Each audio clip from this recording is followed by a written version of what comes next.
I want to pull you both into Iran for our remaining couple of moments here. Becca, there are important talks tomorrow that will be taking place in Oman.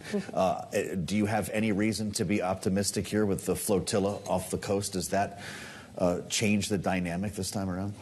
I am most certainly not optimistic. Really? And I think some of that is because of the firepower that we've seen massed in the region at this point in time. We've also seen Iran engage in some risky behavior, whether that is an attempt to seize a U.S. flagged tanker or whether that is having a drone buzz near the U.S. carrier in the Middle East.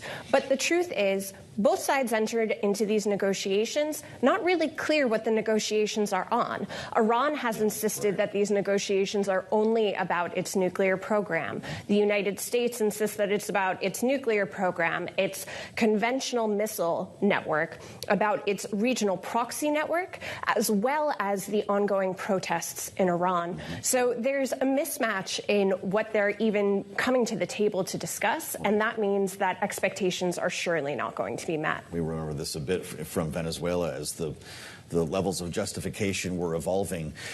Colonel, what do you expect when you park the USS Lincoln off the coast here with eyes on Iran and Tehran decides to send a drone at the boat? Does that give you a sense of how this ends? Is that an act of war? I mean, it could be considered that, but I don't really think that the U.S. is looking at it in that.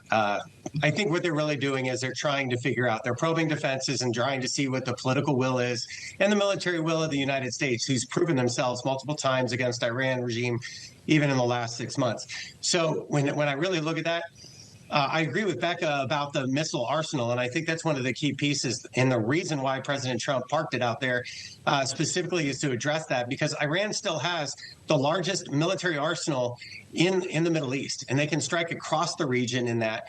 And given their nuclear ambitions, so even if you bring it back to the nuclear front, those nuclear ambitions still allow the missile arsenal that they have can project power. It can threaten U.S. partners in the region.